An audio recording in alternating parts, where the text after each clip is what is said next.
Hey YouTubers, going to make a short film on my British Marx train set, and this is obviously a 3978, and it came with a clockwork motor, as you can see right here where the hole was. I covered it with black electrical tape, the outside of the black electrical tape showing and the inside holding that electrical tape down. Hope you know what I mean. And I put a electric motor in it, and that was a pretty easy job.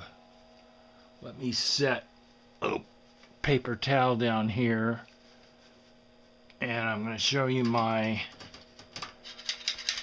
3978, which is from my passenger set, and you'll see the little pinstripe on here goes up, so they could have also made that, drilled a hole and made that into a clockwork, but they did not. They put an electric motor in it. Since it did not have a side rod, and we do not know why many of these British Marx trains did not have side rods in both electric and in clockwork. I wanted to see a side rod, so I saved the motor, marked it so I know what it was. So if when I croak and the train sets have to sell, everything is marked and cataloged, and whoever gets them after me won't have any trouble. They'll either keep them or put them on eBay. And what I want to show you is how easy it is to swap out the motors in these. Just like the American Marx, you've got a screw here and a screw up here, and it's really easy. If it takes you more than 5 minutes, you're a klutz to swap out the motors. And this is, I can't remember. Oh, this is a double reduction motor, and you can see way inside, I don't know if the camera will show it, you'll see where the light bulb holder is. And of course on these British trains, for some reason the British did not have lights on the front of their trains 24 hours a day. What they would do is put a large lamp here on the, I would call the front running board, over the buffers. And these buffers actually are spring loaded, just like the ones on the real British trains. So they put their headlights out there, and other people would be able to see them, and they'd be able to see at night. You notice there's no cow catcher on these, simply because the cattle weren't running loose in Great Britain. They didn't have a lot of deer or elk or bison, so they didn't need a cow catcher. Have had a problem with this set for a long time, and I assumed it was in the motor and the E-unit. It kept reversing itself, and I had it out the other took a really good look, and noticed that some of these couplers were hitting the center rail. This is one that someone put a couple of, if I can get it on here right, this is a gondola. Somebody put a couple of decals on. I'm going to have to figure out how to remove it. And you can see how close this coupler rides to the track, to the center rail. So if it touched the center rail, it would definitely ground it out and cause the E-unit to reverse. So I went along with all the cars and readjusted the couplers. And it wasn't a lot of trouble. You just have to be careful. These are very old trains. One thing I'll show you is this is the passenger car to the blue 3978 I just showed you. And this coupler comes through a slot, and it's made to ride high because it was made for an electric motor. So, big difference. So for years I've complained about, I thought the couplers were a bit Mickey Mouse, not knowing that that was the cause of my constant E-unit reversals. But I happen to think, well, these trains were meant to run on two rail tracks. They didn't know someone was going to put an electric motor in them. And on a two-rail track, these couplers were not going to ground on a third middle rail.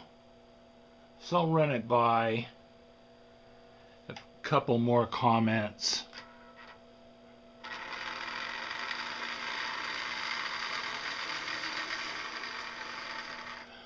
One complaint a lot of Marx folks who collect the British trains have is on these livestock cars. They're almost always missing the doors. And somebody, whoever was installing the doors, just simply didn't put these tracks on tight enough. And I am lucky that I have two of these livestock cars that have the doors, and so I very carefully bent the tabs out to remove the shells from the frames, and then tighten those sliders. So as you can see, this is not glued on. This opens just fine. And it's really cool.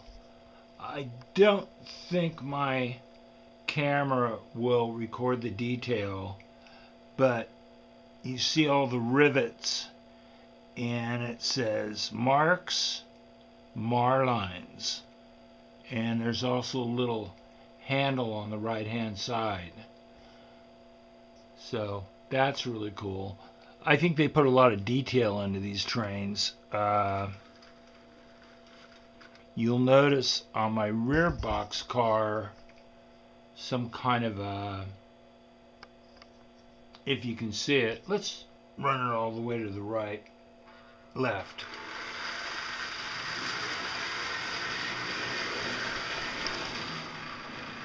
You have a brake wheel on the back, and you have some kind of a hose, and made in G with a small t, Britain. Run it around again. Oh, wrong transformer.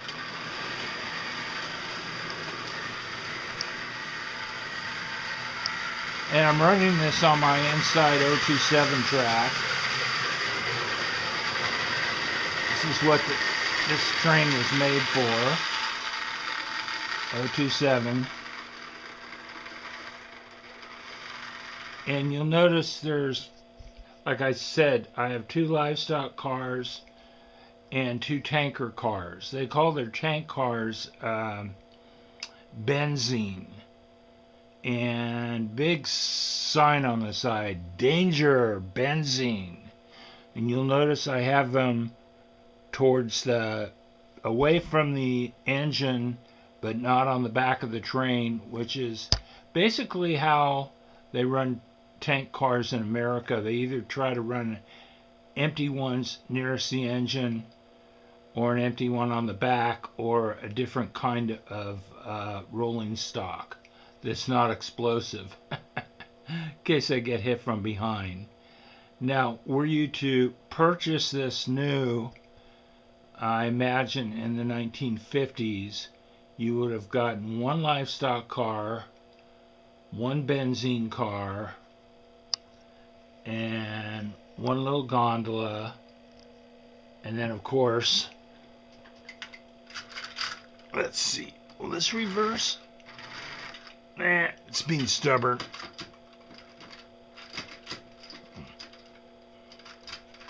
And of course I knocked the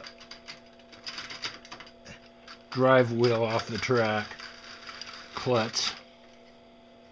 Of course a nice little tender in the locomotive. Really impressed. This locomotive is in much better condition than my blue one.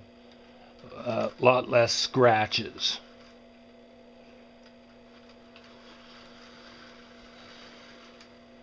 But look at that front. That front is really neat. And you can see that the front of the boiler was meant to open, and there's two huge hinges on there, and I think the details were very good for a toy train. I imagine the real ones probably had the smaller wheels up front wheels, and front wheels in the back, and you could add those. I would not, because I like to leave my train stock. And let's move this up.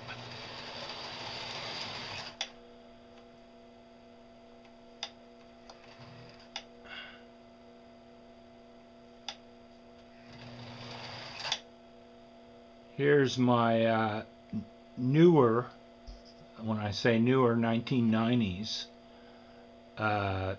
Marx Century set. It's the 20th Century Limited New York Central Dreyfus, and it's just a bit taller.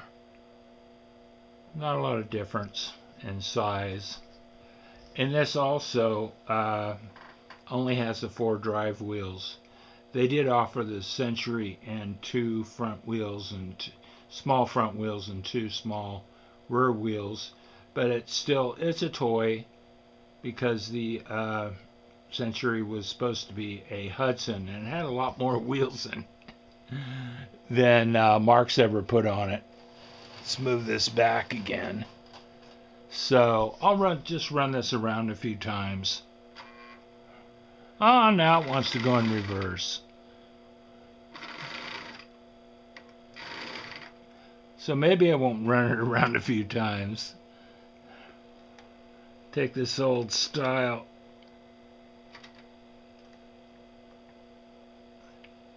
Lionel motor, I think transformer. See if I can reverse it. Of course, this has sat on the shelf for so many years because I was mad at it that it hasn't been used. There we go. But that's not really good for your E-units. But thanks to Ed Berg posting a film about his Cape Canaveral set and the fact that the coupler was causing the E-unit to reverse, I readjusted all the couplers, or I wouldn't have thought about it. As you can see, so much of my set is sort of buried underneath these mesas that I couldn't see it sparking. You can see the front of it coming around.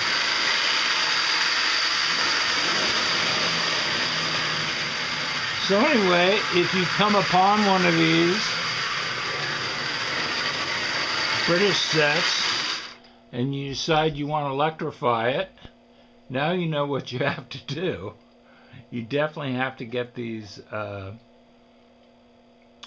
couplers readjusted. I used a very nice, I never believe in buying cheap tools from Harbor Freight. This is a pair of needle nose pliers I've had for years, and I used the inside part to bend